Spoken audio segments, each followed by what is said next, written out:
Tingnan nyo naman. Ano ba naman yun? Yun.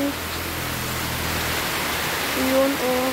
Yan pala ang eskwelahan ko. Simulang preparatory. Kinder, prep hanggang grade 6. Diyan ako nag-aral. Yung room ng grade 6, doon sa ano, doon sa may likuran. Yun yun. Tapos, yan yung shade papasok doon. Yan yung rooms from grade 1 to grade 4 hanggang dulo. Tsaka yun yung pinaka-playground namin dyan. Ito ang principal's office, tsaka NLRC.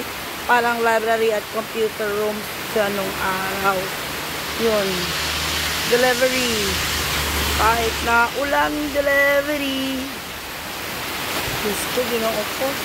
Paano kaya tayo nakakaalis dito?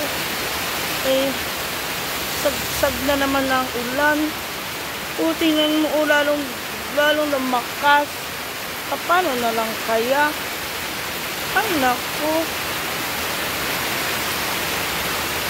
Ito, nagtitinda ng isda.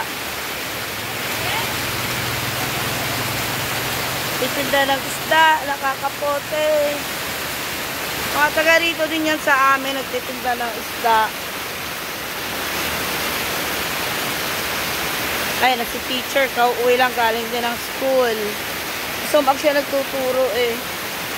Ako, basa na ako rito. Tingnan mo yung sapatos ko. Oh. Basa na.